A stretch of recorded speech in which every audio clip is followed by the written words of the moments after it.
Hello and welcome back to the channel once again. This is Dibbly Dobblers episode 5, and we're going to have another test match between England and India that we are covering. This one obviously happened in Vishakhapatnam. But firstly, I'll introduce the other person here with us, not Archie Mullen, Cameron Jarvis, aka Jarvo. No, he does not do invasion into sporting events or whatever Jarvo is up to nowadays. But what do you actually do? Yeah, well, regardless of the amount of noise you're currently hearing at the moment, when we're sat, I host the Sport or Nothing podcast on Spotify. We cover all sporting events that happen throughout the week. We get guests on our show that would say that's their sport, that's they follow the most, and they give their insight on it as sports journalists at Solent Uni. And I do that alongside Malvin and Will, who are both students at Solent as well.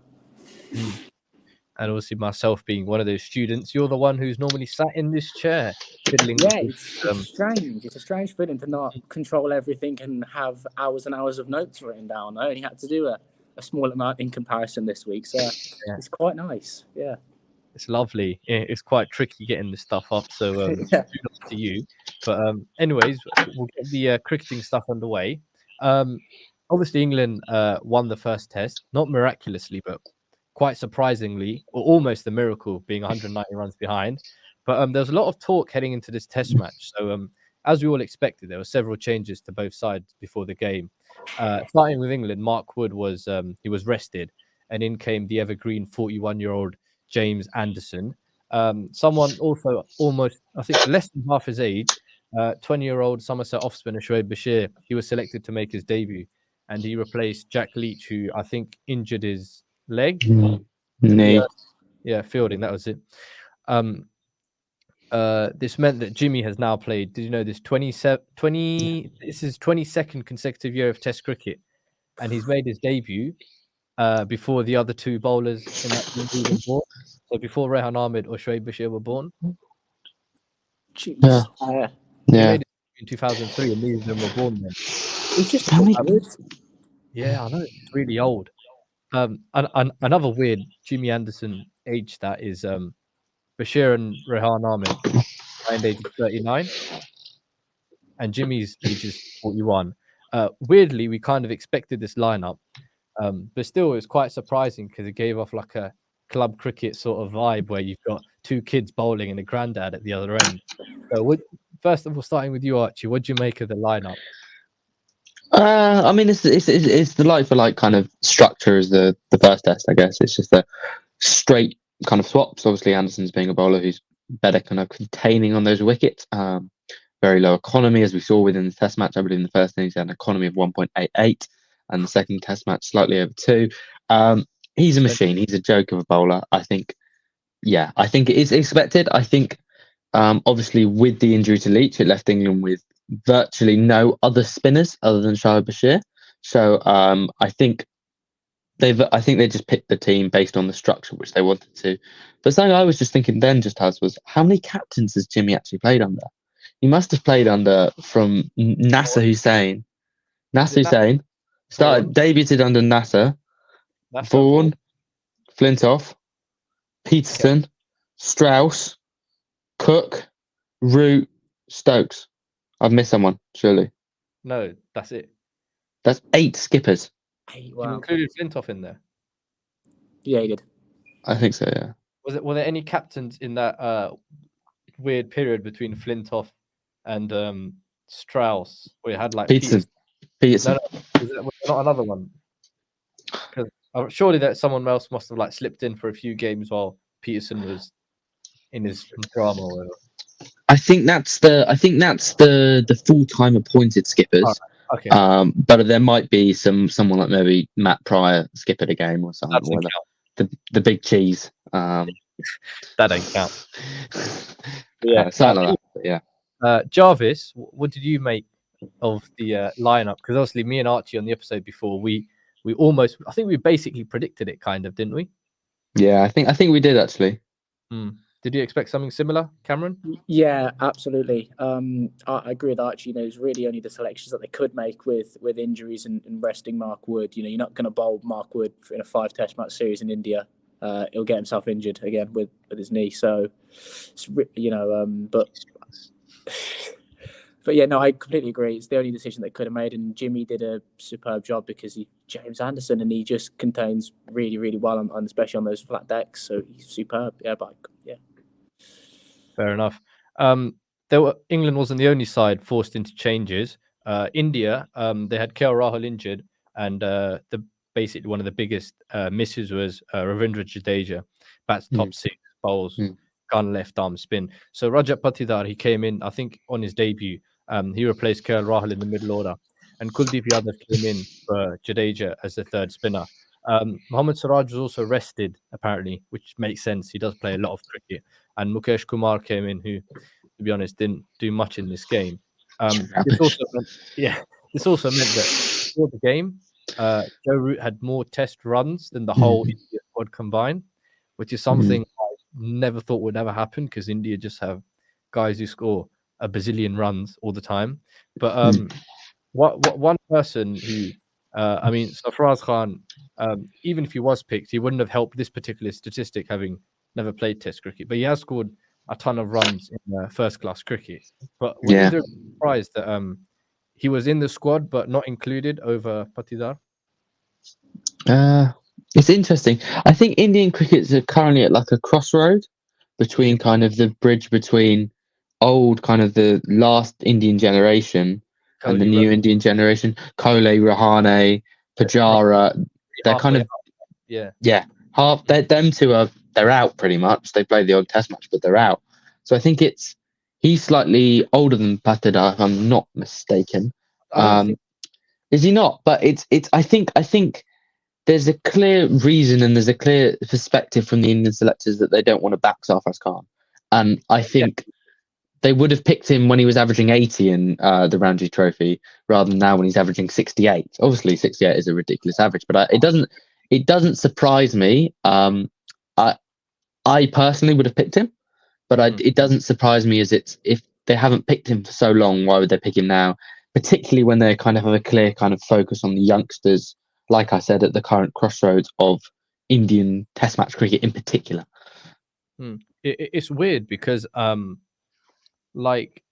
there's a bit where obviously there's like so many batters in Indian cricket who probably average 60 in first class cricket. Obviously they can't pick all. So really it comes a point where you're not picking on statistics because everyone averages 60. I think they're looking for particular parts to a batter's game that could fit. I think they're more picking now a batter to fit a role in the side. Maybe they saw that Rajat could like replace KL Rahul better in that number 4-5 position than obviously Sarfraz Khan maybe. But any surprises there for you, Cameron? No, I mean, you just mentioned they're replacing perhaps KR Rahul, and he's always a big miss in any sort of Test squad because he's such a commanding player, and you are perhaps looking to try and find a like for like in him. But for me, there's no sort of shock in that. Again, I agree with Archie. 18 averaging that 60, 70 odd in first class cricket. If they're not picked him now, you've seen it with England. That there's players that have played how many first class games and averaging in those 40s that they've not picked. So I agree on that front again. But yeah, I think they just now need to look for someone to potentially replace KR Rahul. And I agree again, they're at that crossroads. But yeah. Fair enough. Patidar didn't exactly do too much in the game. But anyway, we'll get underway with the actual cricket. Having won the toss and chosen to bat, this pitch was a lot flatter than the one we had in Hyderabad. Even before the game, everyone was saying, "Oh, where's he gone?" Anyways, yeah, Cameron. Anyways, even before the game, there was a lot said that it was a lot flatter, a lot better for batting at least. Oh, there he is. He's back. Yeah. But Well, lads.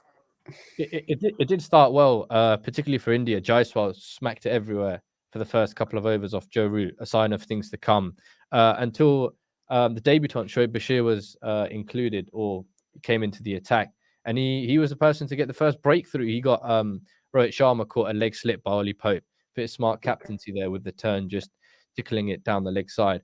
But a bit on Bashir, he actually got dropped by Surrey at 17 years old from the squad.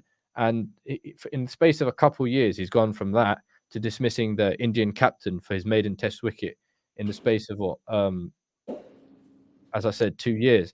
What have you guys made of his incredible rise? And obviously, do you think that Baz, Ben, Rob Key, and also me, who did say this quite a few times, but obviously my opinion doesn't matter. Do you think they're right to like back his raw skill over his statistical numbers in county championship cricket, which really isn't anything to behold of? Yeah, it's this sort of Bazball sort of way, isn't it? They're backing their players now. They're backing their bowlers, and it's this idea that Brendan McCullum, Stokes, and Rob Key want, and it gives them a lot of confidence. And I think Bashir bowled very well. You know, you talk about that first wicket to Ollie Pope. You know, there's that plan that Stokes will have in place for him to bowl, and he bowled very well. You know, I think especially in that first innings, he was probably the pick of the spin bowlers. Mm-hmm. And just sometimes as well, when you go into places like India, where you mentioned those wickets are a bit more flatter. That unpredictability that Bashir shows and has as a relative unknown is going to work an absolute treat, and it did. And I think just back the bowlers, and we're seeing that now with Bazball. We see it with Crawley, and he's actually playing quite well to my disappointment. Yeah, but no. So I think just the backing that we've seen this regime is coming through, and I think Bashir now is full of confidence, and he'll use this to carry on. Because I don't know if we'll see him bowl in England, but I definitely think if we go to places like Pakistan and Sri Lanka and India, he'll now have his name definitely up for selection. Fair enough.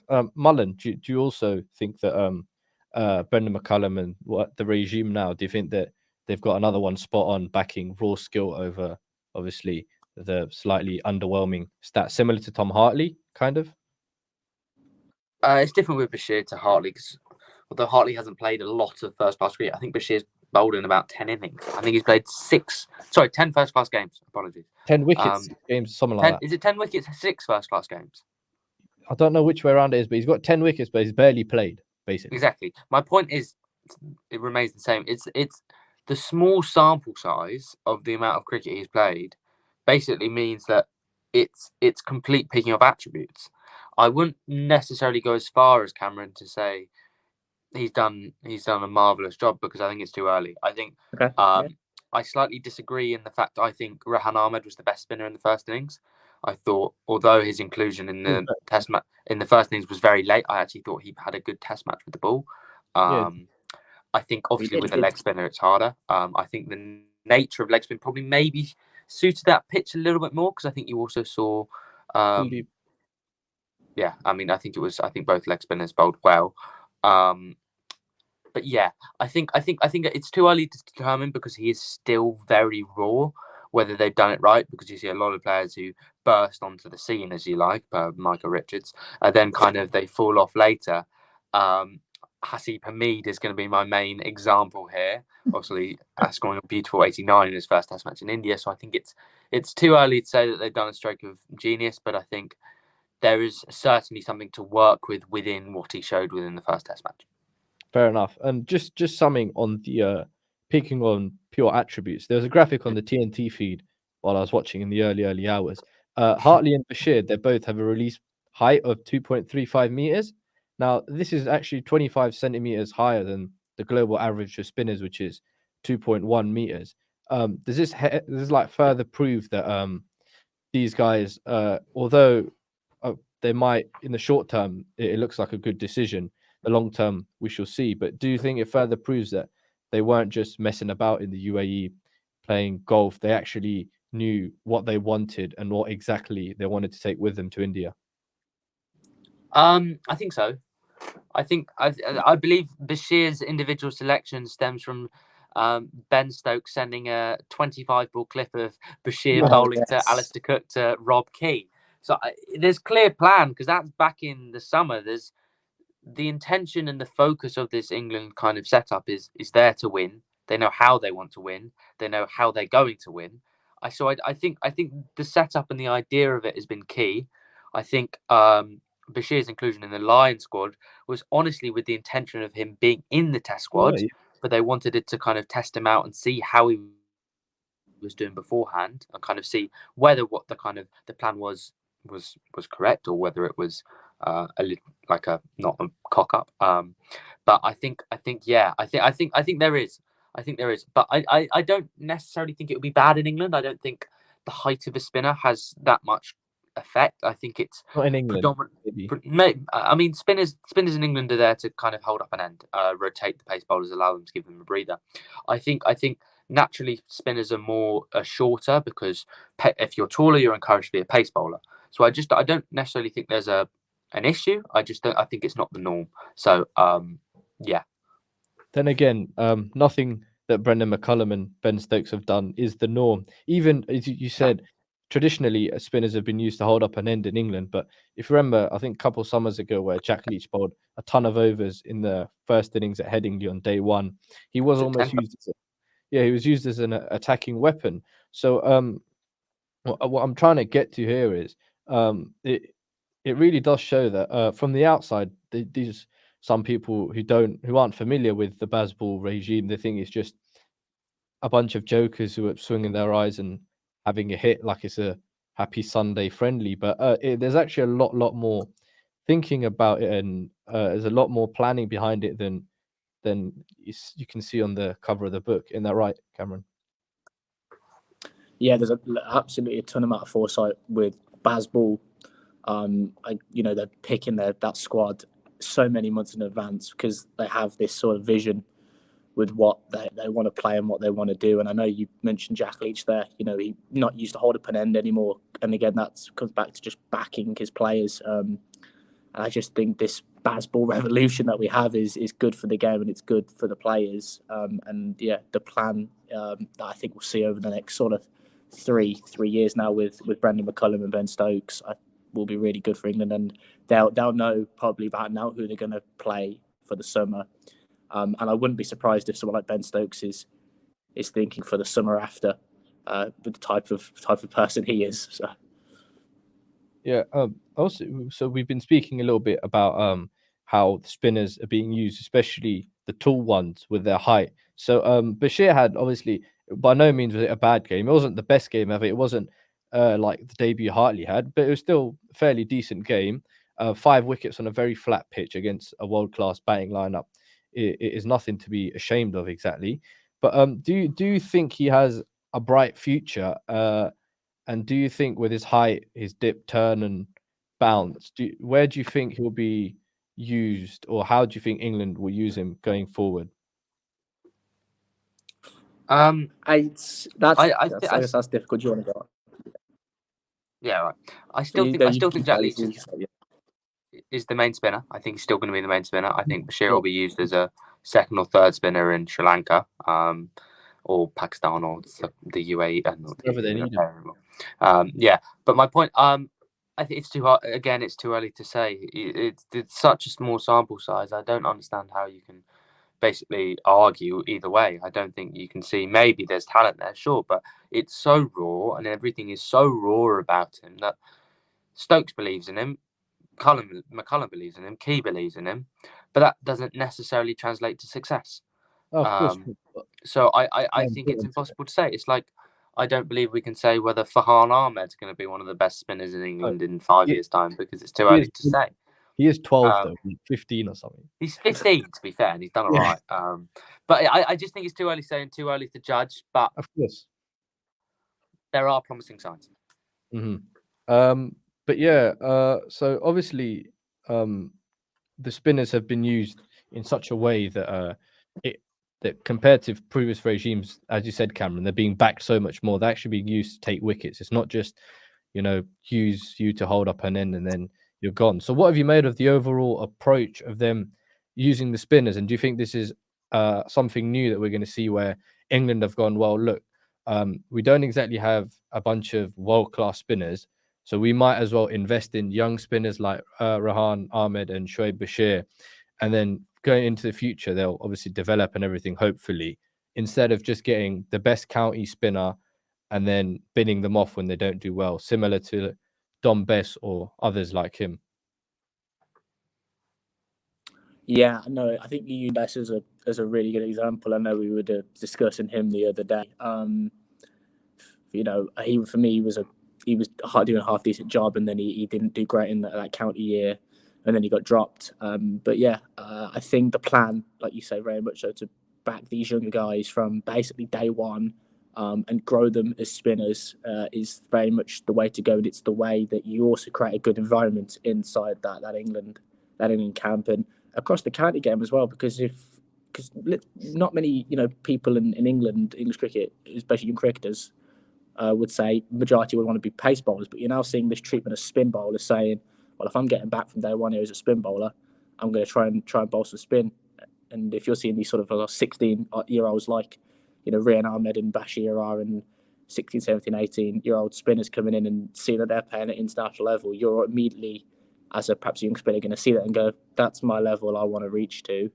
I'm going to try and see if I can do that and try and see if I can be that. And then you're going to get that backing very much in that England setup from sort of day one. It might not work for every it's not going to work for every spinner. That's professional sport, but it's working at the moment. I don't know how much Bashir and Hartley will be used in terms of in England in the next couple of years, because I think Jack Leach has that locked down. But it'll be very interesting to see if, let's use them in the likes of Pakistan, Sri Lanka, and then let's maybe, if Leach is unfit, give them a game in perhaps, New Zealand or somewhere, and then let's see how they go from there. Alan? Yeah, I'm not entirely sure. It's hard to say. Again, like I said about a lot of this, it's hard to say. I think England back spinners, but I don't necessarily think that's a new thing. I think you see a lot of teams back spinners. Obviously, being Australia having one of the best spinners of all time in Nathan Lyon, he's consistently back to an extent to take wickets. I think it's just England never had a good enough spinner to be able to do that. Past Graham Swan, because obviously he was great. Graham Smith, Graham Swan. But my point is, it's hard to say whether it's going to catch on. I think I can't see it catching on in the county game because the county championship is slightly backwards still. In the fact is, and it's also green decks. The county is controlling, not the ECB. Yeah, the only spinning deck in the country being Somerset, which happens to be where all of the English spinners come from, which I think is again another interesting point. I can't see it, to be fair. I can't see it catching on in the county game because you're not really going to start bowling Josh De Cares on a green seamer when you've got Ethan Bamber and Toby Rowland-Jones. Maybe, and I think that's the same across a lot of counties. I think they're too stuck in their ways, and that's how it's played. I don't think it will change unless there's a mass revolution. But I can't see that happening. What about Simon Harmer at Chelmsford? That turns a bit. Yeah, I mean the only thing with but again, the difference with Harmer's a maybe not world class, but he's an international level spinner. Yeah. None of the other spinners are international levels who play on a county circuit. Yeah. My point is the average spinners, which you said England spinners are comparatively to other spin attacks in the world, but I can't see it like average county championship spin attack that being kind of backed on the same level which Ben Stokes' attack kind of backing them, because they would rather back the seamers who are more suited to the conditions. Fairs. But at the end of day one, there was another youngster who stole the show, and he was not English. It was Yashasvi Jaiswal. So the Indian innings at the end of the first innings ended on 396, which seemed to be slightly below par on a good batting track. Similar to the first innings. I know it sounds weird now the game's over, but it seemed to be slightly below par. Similar to the first innings at Hyderabad, India lost a lot of wickets kind of softly. England didn't really prized them out, a couple of court points and whatnot. But I saw a stat somewhere like India had like the highest control percentage they've had on day one of a home test in like the past 5-6 years or whatever. But basically, if it wasn't for Jaiswal scoring a sensational 209, India would not have got to that score. But at 22 years old, he scored more than half of the team's runs, and the next highest score was 34. Just to put that into context, the last time such a thing happened in Test cricket was when Brian Lara got 226 at the Adelaide Oval against Australia back in 2005, and the second top score that time was DJ champion Bravo, who got 34. So just shows that this kid, he can bat a bit, can't he?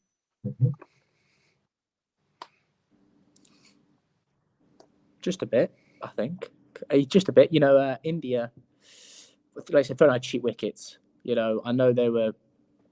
I'm not going to say they were trying to push the run rate, but definitely trying to attack that inexperience of Bashir and Hartley, and Makes Ahmed sense. to an extent. And you can see why they were doing it. But they were just, I think, making silly errors. And I think for a few of those players, you wouldn't expect that. But Jaiswal did everything, right, that the rest of that Indian batting lineup got temperament. I thought his temperament in that first innings was great, because no matter what sort of pitch you're on, Jimmy Anderson coming at you with a new ball is always difficult to navigate. So he sorted that out beautifully, and then again just went at those bowlers, the spin bowlers, really well. Agreed. But I just want to get your opinion on this, Archie. Jaiswal, he seems like he's not the same as the other Indian wonder kid young batsmen. There's loads of them.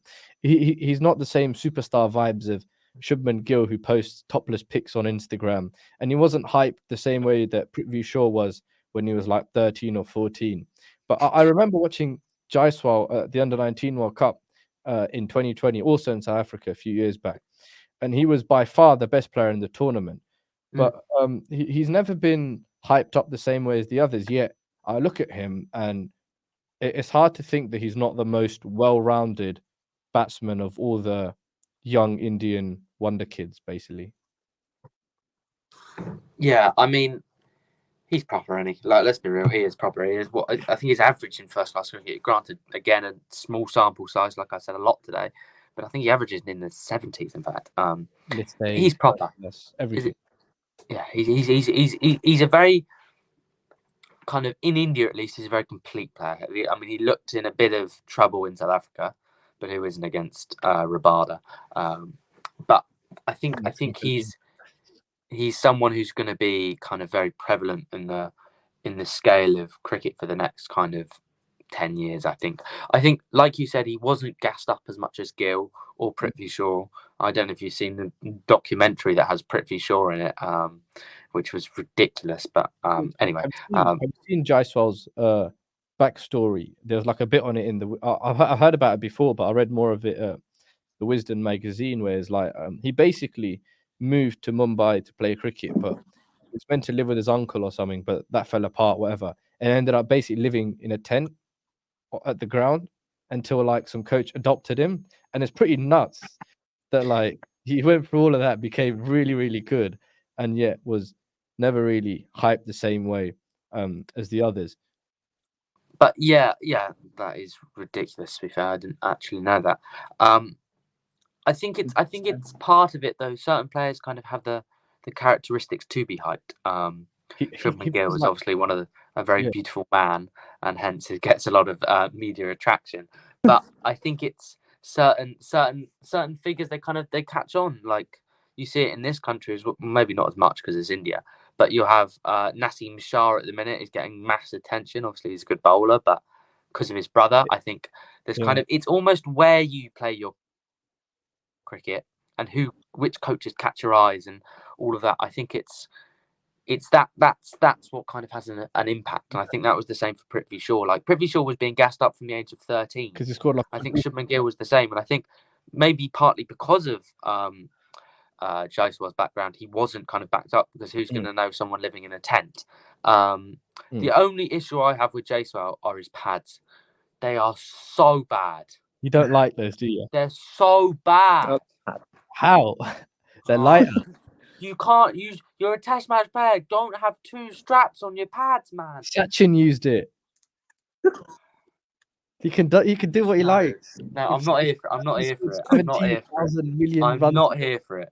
The pads should have 3 straps, and they should have the 3 lines, not the 2 lines and the lines down and the little stupid bit at the top. All right, lads. Just breaking news. Archie Mullen, who's played his entire life at Hackney Marshes for Stoke Newington 2s or 3s, says that the pads that Sachin Tendulkar, Yashasvi Jaiswal, and MS Dhoni use should not be seen ever again. So No, they should not be seen ever again. They're horrendous. I keep that in mind. But anyways, we've spoken about Bashir and Rahan. They both bowled well. Obviously, got 3 wickets each. But so did the evergreen Jimmy Anderson, who is just really, really good, no matter how old he is. He got a few more in the second innings, including the wickets of Jaiswal and Rohit Sharma. This basically means now that hear this: since Jimmy Anderson turned 35, so in the past 6 years, he's got 215 wickets at an average of 22. So we're just to ask you guys, with his late career surge, the way he's basically just gone, most players they like go and then decline, and then Jimmy just goes, nah, screw that. I'm just gonna keep getting better. But he's proven that now he can genuinely bowl in all conditions. India, Pakistan, reversing. He's not Cloudison anymore. You can't even say that. He's actually really good. But where does he rank among like the best? Obviously, we'd assume he's England's best ever seam bowler. Comfortable, quite well, close enough. But where does he rank as in all-time seam bowlers? Because I think he's got the most wickets ever for a seam bowler. I believe so in Test cricket. Yeah, he does. Most of all time. He does. So is he England's best ever? He'll be second by the time he retires. I reckon Jimmy will. He'll have jumped at the second when he's all said and done. No one. I don't think anyone will catch one, but no. From an English perspective, I put him as one. I think the man who always goes under the radar is Fred Truman. I don't remember exactly. I wasn't alive, but he's the fastest ever bowler to 300 wickets in Test match cricket, an average of 25, I think, overall. Not bad, he's a joke of a bowler for Truman. I do put Jimmy one though. Obviously, in terms of all-time pacers, I think he's definitely top 5.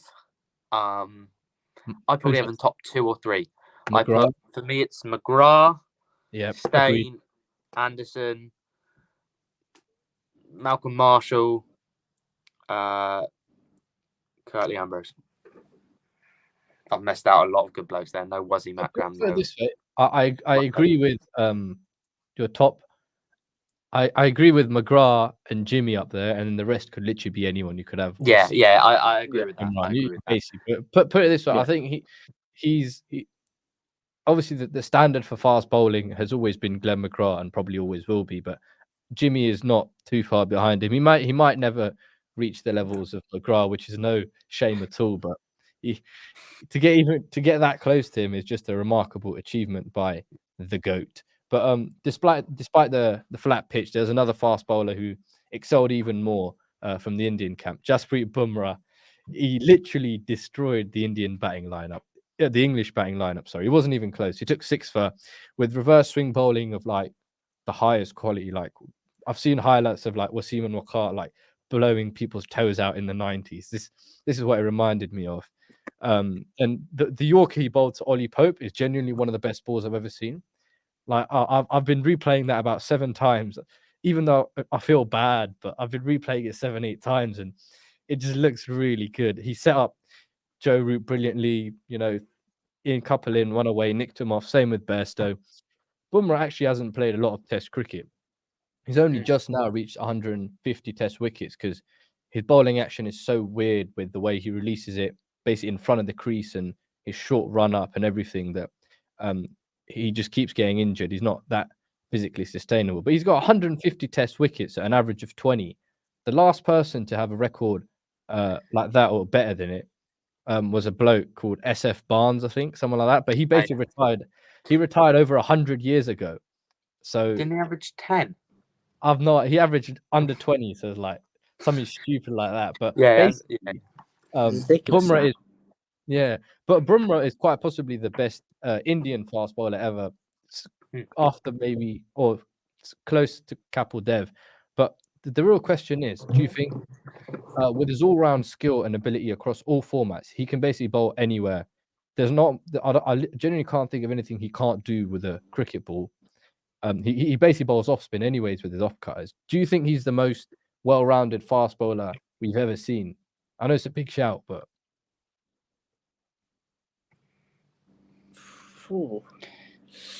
It's a big one, isn't it, from you there, Huzaifa? I don't know. I think it's a strange one. I mean, he is. You've stumped me with that one because you've caught me off there. That's an interesting one. I don't know if he's the best all round sort of bowler in terms of all can round do skill everything. ability. Like somebody can do all the skills. Is he the most well rounded? How about that? Most well rounded bowler we've seen. Well, he's up there. He's up as a well-rounded fast bowler. He's 100% up there. I mean, you talk about that wicket to Wally Pope. I think we were talking on Saturday about like how he's played that in. I mean, to him, it's not playable. I like the analysts can sit there for five, however long, and say Pope could have done this better. He couldn't have. So I don't know. Well-rounded, he's up there because just in how he can change. It's just changed to sort of bowler out. It's ridiculous. But that question very much caught me hard there, Huzaifa. I'll put it this way to you. Yeah, I'll put it this way to you, Archie. He can bowl high pace consistently. He can consistently bowl 90 mile an hour when he's fit. Swings it both ways with the new ball. Yeah. Swings it both ways when he's reversing it. Got a Yorker, got a bouncer. He can bowl seam. He can bowl swing. He's excellent with the white ball, Yorkers. He basically bowls an off cutter that turns more than anyone in club cricket's ever turned an off spinner at about 80 miles an hour, which is practically unplayable. I honestly can't think of too many fast bowlers who have a skimmer or like a similar skill set to that. He's certainly the most well-rounded bowler of this generation in terms of replacement. It's hard to compare generations. Yeah, but I think the most skilled, put it that way. But if Staines up there for me as well. And Wacker's up there for me.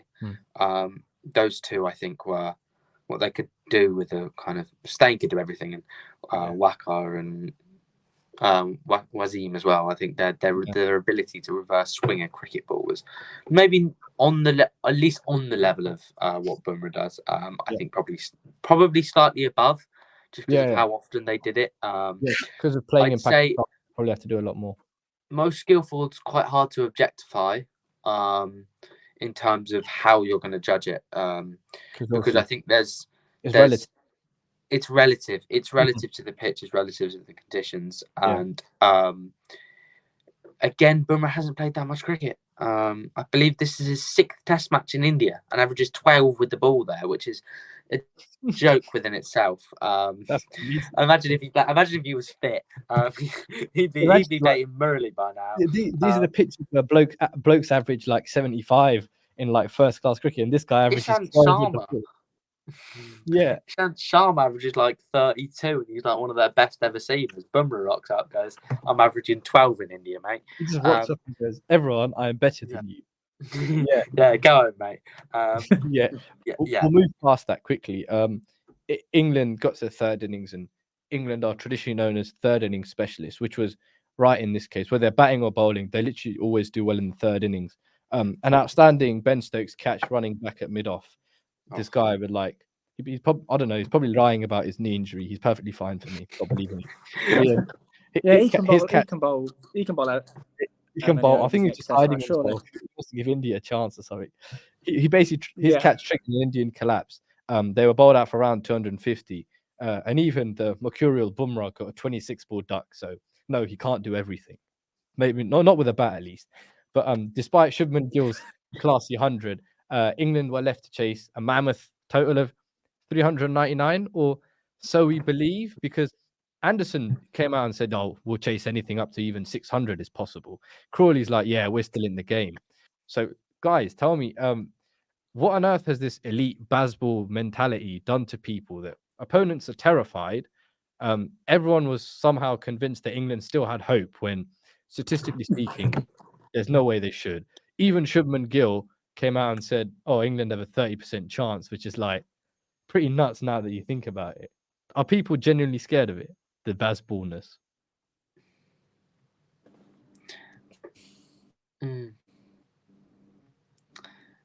I think I think the I think they are. Phrase baseball I think scares people.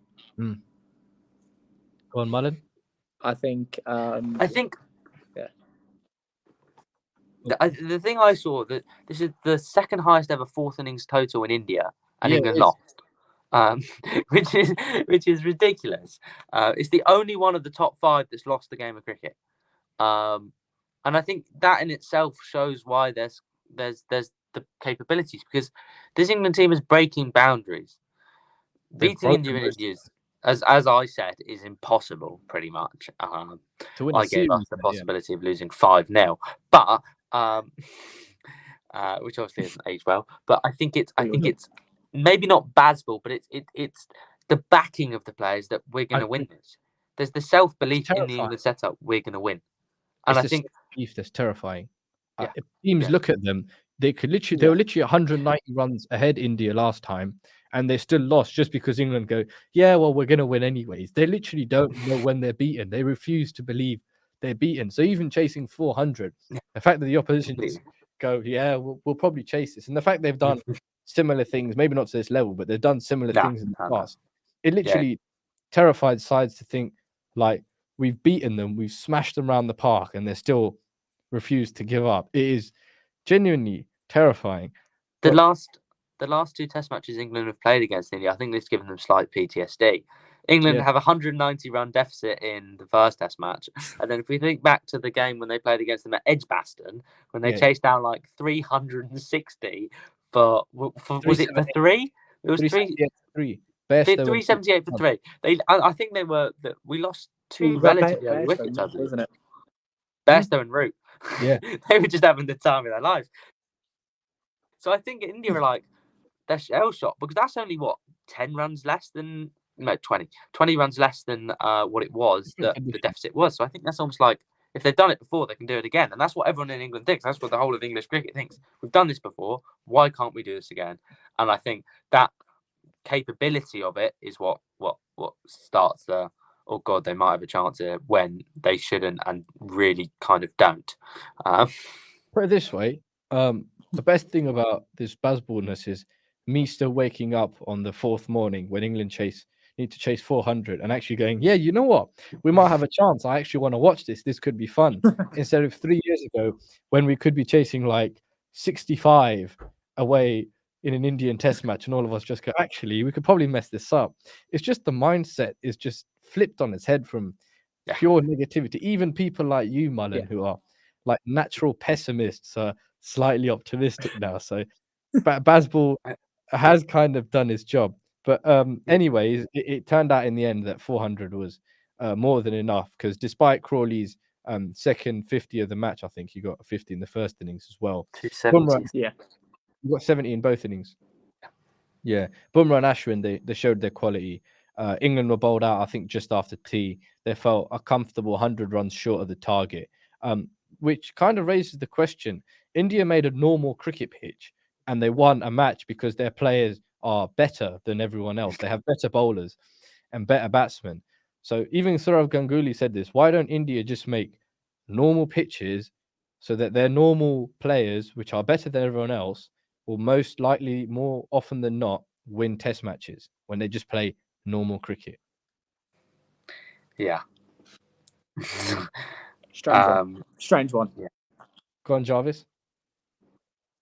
No, it's a valid point. Like, it's a very strange one. I'm not sure. Like, I don't know why they put out these honkers of pitches that we see in India all the time, because half times, like you say, it shoots them in the foot. But yeah, dude, I don't know why we haven't seen this for a while from India in terms of just batting a normal pitch. It's a very strange one, but they have got the class. I think England, this Bazball expansion, perhaps again. I think if they, I'm not gonna say scale back. I'm gonna say if they perhaps had a bit of temperament about them, then I think that chase would have definitely been on. But India's pitches are a strange one. That's why I said it there. It's strange. I don't entirely know why one test they want to have a flatty, and then one test they want to change it up. It's just strange, but they've proven how they can do it. And if they go on to win this series 4-1, we know why. Yeah, because they're better than most teams. So, I mean, what do you make of the change of pitch, Archie? I mean, India have lost 4 Test matches in 40. Yeah. What's the point in changing something if you don't lose? What I'm saying is, like, that's the thing. Like, I mean, it works against recently. England because England play that manner of cricket that kind of almost puts that in their favour. But against most teams that are going to go there, look to bat slowly, you might as well put a rank turner because they're going to get out.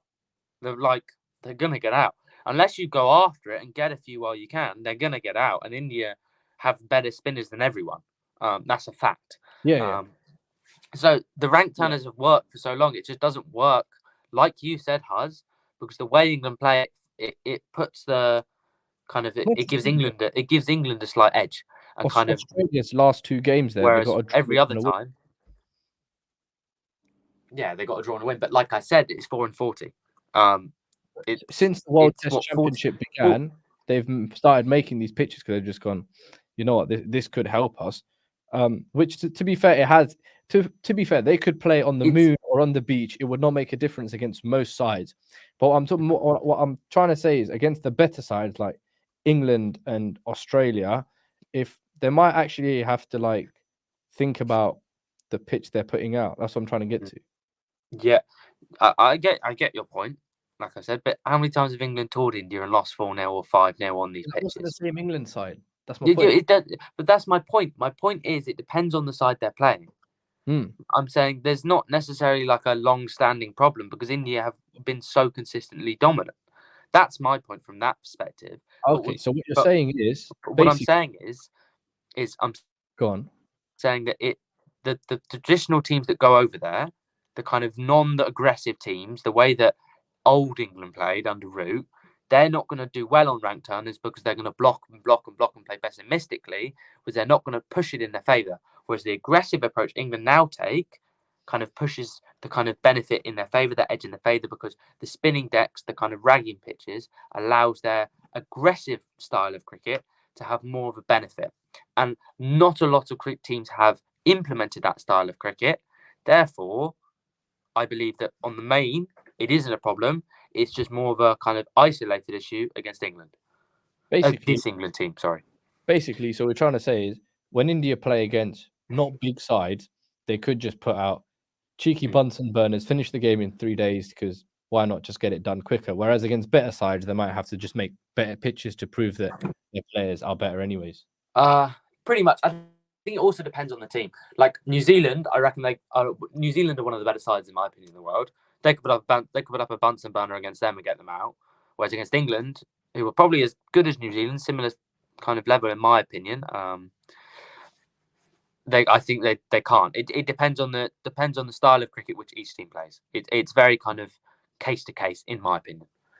Fair enough, but obviously we think that England have been relatively very competitive. They've actually played quite well. Yet the series is only at 1-1, and India have won against England in this game with probably what is going to be their weakest side in the whole tour. And with Kohli, KL Rahul, Jadeja, and Mohammad Shami, their return is quite imminent. Have England missed a massive opportunity to get a foothold in the series here? And how wouldn't say scary, but how concerning is it that England have actually played well, but they're basically still on square one with the series level? Cameron? I'm not going to use the word concerning because, like you said, it's this different sort of regime. Whereas I think we'll go into every Test match and that side will with confidence that no matter if it's 10 Virat Kohlis, we'll win, give them trouble. At least they think they will. Yeah, exactly. And that's like I said, it's that mentality that we might have. Yeah, that was the weak side, but we're going to go out and we're going to prove that, we can still stick around and let's go be positive. Let's go, not be England however many years ago where, a Test match was a weak side and we still got battered and we come back one Test match, we get battered the next one, regardless of the side. There we go. So I think there's, I don't like Kohli will be an issue because he's Virat bloody Kohli. But I think England, it's not a how you say, going back to square one, because I think England will just see this as an opportunity to almost just re-go again, and let's say, right, okay, let's just go do what we did in the last 2 test matches, regardless of who's out there. Fairs. Marlon? I think it's more of a concern. I'm a very pessimistic person when it comes to English cricket. English fan. I think I've changed with this Bazball. I've changed with Bazball. I've become not I still think we're going to lose every test match. Proper. Yeah, I think it is a concern. Maybe concern isn't the right word, but this was England's opportunity to stamp all their chances, and push their sides, going, we're going to win here. We're serious. Yeah, but the team India are going to have next test is just, frankly, quite scary. I'm slightly scared by it. If I'm being perfectly honest, I can't see us getting them out for under 400 in both innings. It's just a fact, and I can't see us scoring above 400 in either innings. I flipped this when India bowled out for 25. Yeah, that worked brilliantly the first test preview when I said England are going to lose by 150 runs, which at one stage did look quite realistic. But so keeping negative, it works quite well. I'm worried. Put it that way. Okay, you're normally worried, so nothing new. But elsewhere in India, there's some other English blokes who are doing all right. There's a couple of Durham lads, Bryden Cars, the South African. I butchered that, but never mind. And Matthew Potts. They've been on fire for the Lions side. Do you think either of them are gonna make a spot in the squad? Which I'm not too sure about. But Matthew Potts in particular, he's got 18 wickets at an average of 14 on the tour. Do you think either of them could get in, or do you think they'll just be on the wings waiting? Or not waiting, but if there is an injury there, the first one's in. Cam? I think Matt Potts would be the preferred choice if there was an injury. I don't think that we'll see him come in, because I just think Brendan McCullum has his squad, and he'll go, well, if I don't want to play Jimmy, I don't want to play Woody, I'll just play on the spinners and stick Dan Lawrence in there as well. So I don't think we'll see either of them in this series. But I think potentially we'll see Potts in the summer. But I think Potts did an excellent job, but I don't know if we'll see him. I don't think we'll see him this series. I think Brendan McCullum would rather play all spinners and then drag in someone from the Lions tour, more likely. And then on to Bryden Cars. He's nice to have with outright pace in India, but I think he needs the time in the Lions squad, especially in the Red Bull format. I know we can talk about Bashir and Hartley, and he put them straight in, but I think with outright pace, when you've got Jimmy and Woody there, I think Cast will just be better off to learn, and I think that he'll be fine there. But I wouldn't see need to bring any of them in unless there's an injury, and if there was an injury to Woody, you'd probably look to bring in Bryden Cast, just because it's outright pace for pace. If there's an injury for Jimmy, it'd be Potts. But if there's an injury to a spinner, sure, out the two you'd put in, you'd probably have to look for one of the spinners in the Lions store, or you just play Dan Lawrence. Yeah, Lawrence with his spaghetti arms. So Archie, do you not think I've seen Dan no Lawrence chance? bowl. He's a He's not bowler. bad. Okay, not that far, but he's right. We took a win in the final over the day. Crowd went crazy. Superb bowler. Mullen, do you think there's no chance that we're going to see what Wood and Wokes did in the Ashes, come halfway through and become man of the series? Matthew Potts isn't going to do that, surely, is he?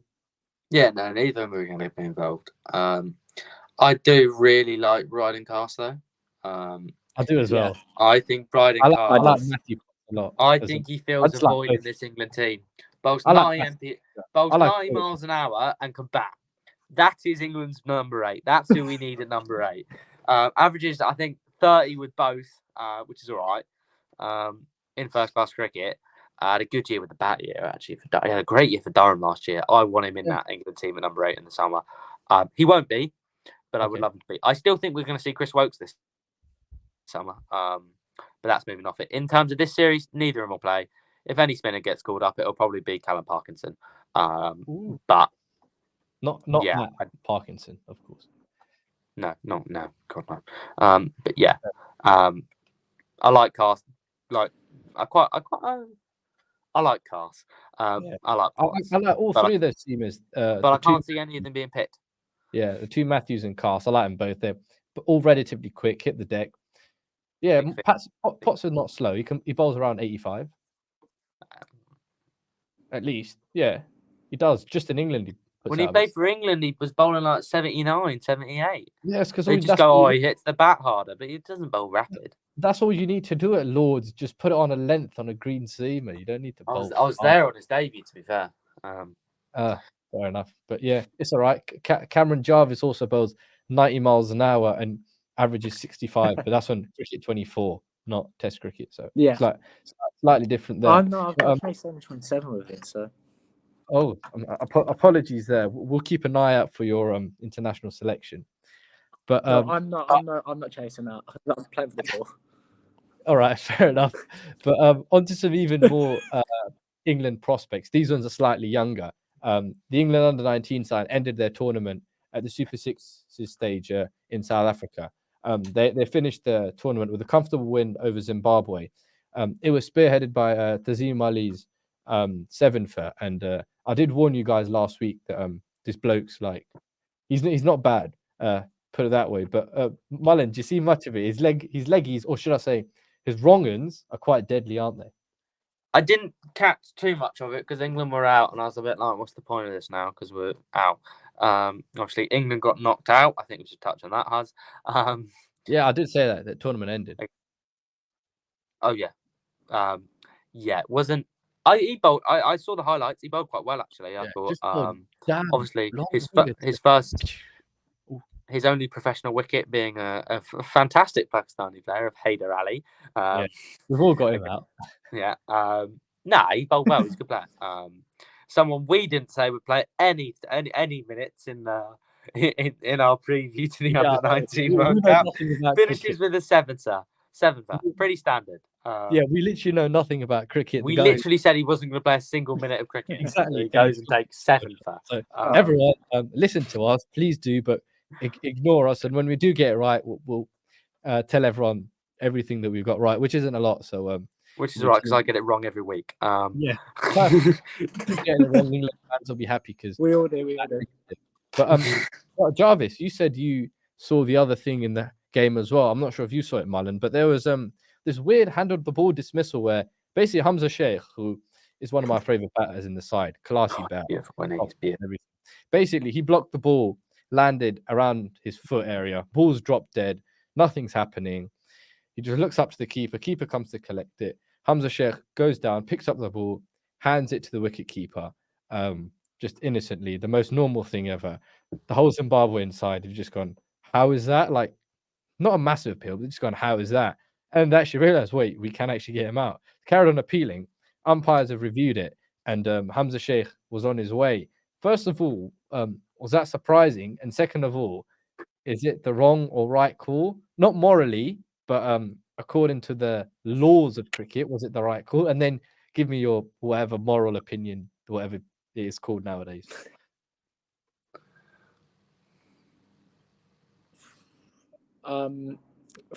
Yeah, the laws of cricket, it's the right decision. Very similar in terms of morally to the best in the Ashes. Which I think it's more morally hurtful. Yeah, is it? There's a lot of games from Zimbabwe. It is more. I don't agree with. Morally, I don't think it's right. But it's not much you can do. Like that, you're going to take any sort of advantage you can get. Like you just go, yeah, is that out? Yeah, I will. We'll have that. You can do it. Fair enough. Right, it's frustrated. Anyone who's going to try any little dab hand to get an advantage of. So morally, right or wrong, it's very smart from Zimbabwe, and it was a very weird thing to watch. Fair. Mullen, to put it precisely, I think it has something to do with the ball going dead and at what point the ball is dead. Obviously, there's all of that in the summer. But if you saw any of it, did you have much thoughts on it, or is it just your standard thing you see at Stoke Newington at Hackney Marshes on a Saturday morning? Yeah, it's quite bad, isn't it? It's different to Bairstow because he's literally giving the ball back. There's no he's not even out of his crease. He's not trying to do anything. Literally in his crease going, he's just trying to be a nice guy. Like Bairstow isn't trying to be a nice guy. He's a bit of a tosser. He's walking down the middle of the wicket. He's just giving the ball back. He's just being polite. And now they're going, yeah, mate, you're a nice guy, so get out. All the more proof cricket is better for dickheads. Precisely. So I think that's just all it proves. I think morally it's horrendous. Who cares anymore? Morally it's horrendous. It's like it doesn't matter. It's like robbing a guy who's just said hello and giving you a fiver. It's like robbing the guy. Yeah, mate. I'm gonna rob you for 20 quid more. It's a bit. It's just wrong. All right. It's just wrong. But at least we won. Very wrong. Obviously that was the end of the tournament for England, because their losses to West Indies in the group stage and Australia in the Super Sixes, they eventually didn't get the semi-final spot. The semi-final spots have gone to Pakistan, India, Australia, and South Africa. But still, relatively speaking, it was quite a decent World Cup for the under-19 side, right? Because it's not all about winning. There's a few good players that have been unearthed. Agreed, Archie? Yeah, I agree, actually. I think there was a lot. I thought the player who I obviously deemed as my county championship breakthrough player of the year, and Noah Thane, he did quite well, didn't he, Haz? He did all right, to be fair. He did all right, yeah. All of them did all right. No one did horrible. Everyone kind of showed glimpses of what they've got. Even Allison got up at the end. Yeah, he batted quite well, yeah. Actually. Yeah, I mean, the only thing that is slightly worrying is we have no good pace bowlers whatsoever. They all left. Except Morgan, he's 16. Yeah, but my point exactly. He's not going to break through and into the Middlesex other like 17 as well, or something like that. No, I think a couple of them were 19. If I'm not mistaken. I know. I thought they were all right. They all looked quite good. McKinney looked all right. Wiley looked all right. Everyone did something at some point that was enough to keep us going. Oh, these are all right. But nothing. No one kind of went, he's the next superstar, as someone such as Mazir Khan has done for India. Obviously, Sarfraz Khan's brother, who will probably make his debut before him. They're good at batting in that country. I'm not sure how much of it you caught, but anyone there who catches your eye thinking, is there the next Rehan Ahmed or superstar coming through, or is it just a case of a lot of very good cricketers?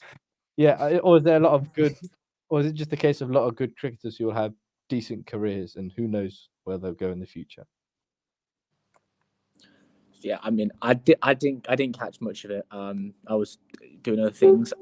It's an under-19 World Cup so difficult because you've had some absolutely great players through those years come through those under-19 tournaments, and you've had some players that you've never heard from again.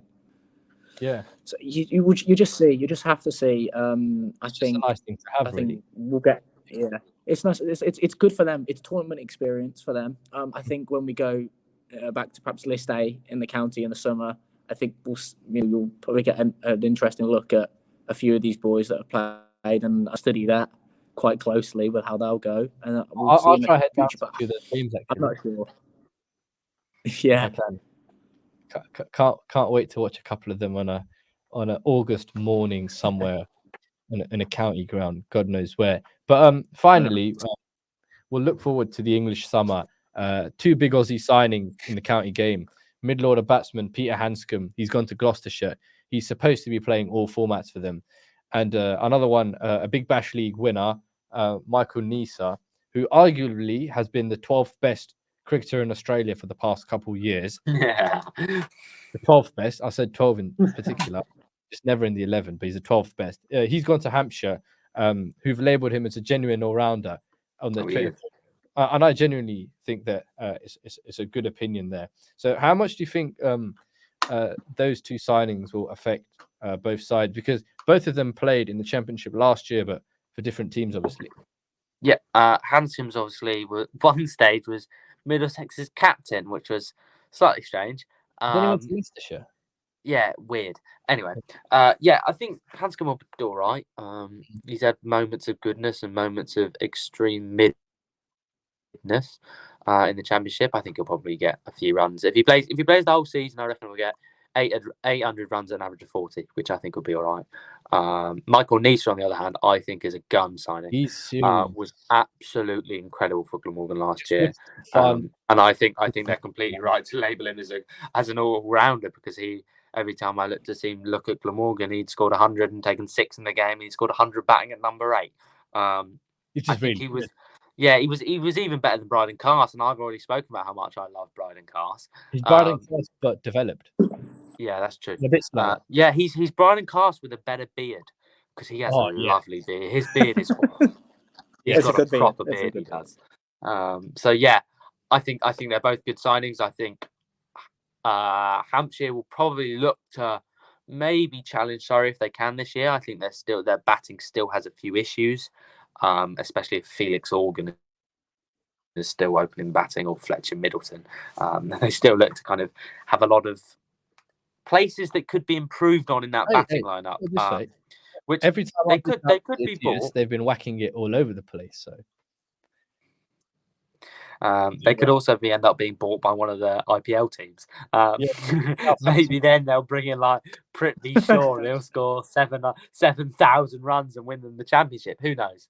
But yeah, I think there's still a bit of a way off Surrey. But I think they're strengthening it by year. Yeah, no one's near Surrey.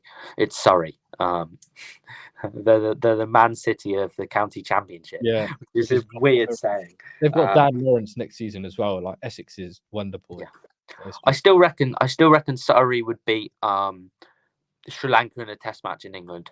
I wholeheartedly believe that. Honestly, at the Oval, I don't think Roy Burns century. There's too many sides that will beat Surrey at the Oval. At the Oval, I reckon they could beat Pakistan. Oh yeah, they would. I think the only side. I think they get capped at New Zealand. A full strength Surrey would beat all international sides at the Oval except for New Zealand, obviously England, India, and Australia. And they beat everyone else. I agree. And South Africa, depending on what their seam bowlers are like. Yeah, it depends. If Nortje's not on a bloody stretcher and Rabada's fit, then yeah. I mean. Nah, but the thing is, I reckon Tom Laws will probably nick off bloody Temper Bavuma after 4 balls. Their batting is useless. Nah, I feel like Aidan Markram could like quadruple ton or something. Put it this, Dan Worrell's going. Yeah, see you, mate. Dan Worrell's taking 6 for against South Africa at the Oval. Let's be real here. All right. I think we've done way too much here. Over an hour, and we've gone into Surrey versus Sri Lanka at the Oval. So I think that's a side. There, but thanks for watching, everyone. Obviously, England, I think they've got like a 10-day break until the next test, so you can take a rest from us for a while at least. We'll probably be back next week. We'll find something. Thanks a lot, Cameron. Make sure everyone tunes into Sport or Nothing, as it's called now. And thanks a lot, Archie. I'll see you the rest of the week. Bye bye. Cheers, boys. Thanks for having me.